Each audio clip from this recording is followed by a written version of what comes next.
small percentage of you who watch our videos are actually subscribed. If you're not subscribed yet and you enjoy what you see, do consider hitting the subscribe button. This encourages YouTube's algorithm in promoting more of our mental health content to more people out there. Have you been feeling miserable lately? Or perhaps you've been feeling like this for a long time. There are many difficulties in life that can leave us feeling upset, confused, or angry. Sometimes we find these feelings can pile up to the point where we feel miserable.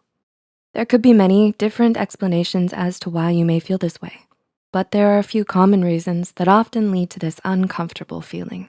So, here are 6 reasons why you're feeling miserable. Number 1, you're waiting for your dreams to come true to allow yourself to be happy. Are you waiting for your perfect life to begin so your life can begin? Do you have your eyes set on a goal, one that you believe will ultimately make you happy if you achieve it? Are you holding back enjoying the life in front of you because you're waiting for the life you've dreamed of?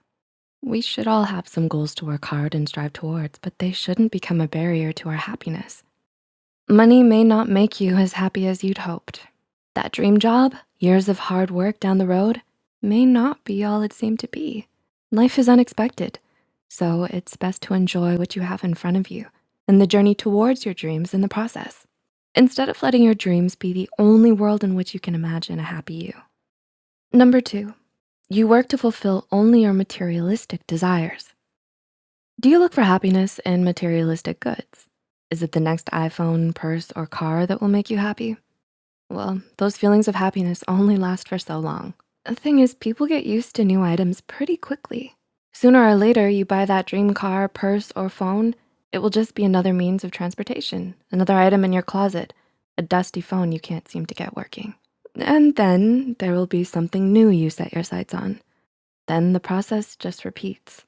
Want, buy, with only a few brief moments of happiness in between. But these moments just feel lesser and lesser the more you resort to just buying a new item to gain some happiness. Focus on your values instead. At the end of your life, will you be looking back at all the phones you bought or all the friendships you made and experiences you lived? Probably the latter, unless it's your ultimate passion to collect phones.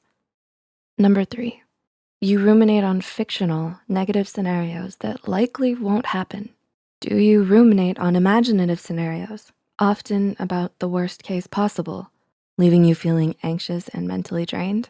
Well, it's good to first recognize when you've drifted off into a worrisome realm of anxious imagination and take a step back. This may be difficult at first, but the more you recognize when you're drifting off into ruminating about something that's not rooted in fact, but instead simply negative scenarios that are fiction, you may have an easier time of letting go of that worry. Tell yourself that this is just your imagination running a bit wild, that you may often jump to the worst scenario first when likely everything will be fine. If you feel your negative scenarios are indeed more likely to happen in this case, try redirecting the focus into a plan on what you'll do next. Redirect the focus somewhere else by doing another task that requires a good amount of thought. Number 4, blaming yourself for something that's out of your control. Do you often blame yourself for everything that goes wrong in your life? It's important that we all step back and recognize when we have no control in a situation and that it's not our fault. Blaming ourselves often takes so much energy it can leave us feeling miserable.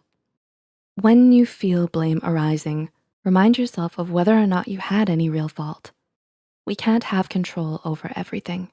So working towards recognizing when we're not wrong is a great first step in the right direction.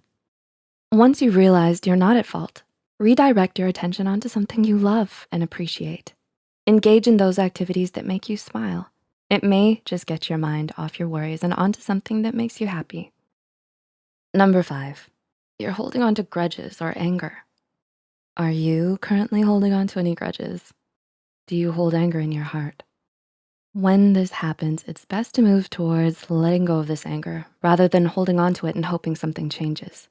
This can be hard when someone has wronged us, but you deserve respect.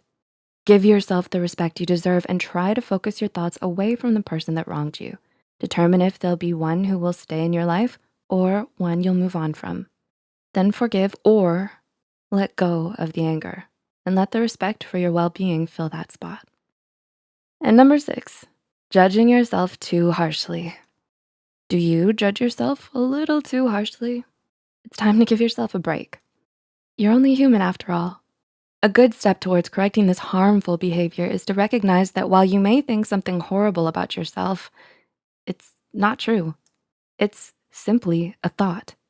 You can choose whether or not you believe it. Another great tip is to sometimes replace any reoccurring negative judgments with a positive thought, even if you don't believe it yet.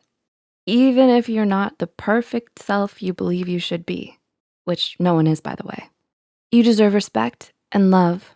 Treat yourself how you would treat your most loved friend or family or pet.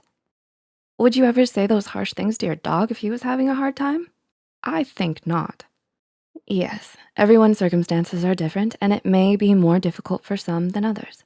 But recognizing you're not in a healthy place gives you a chance to seek out help that you may need.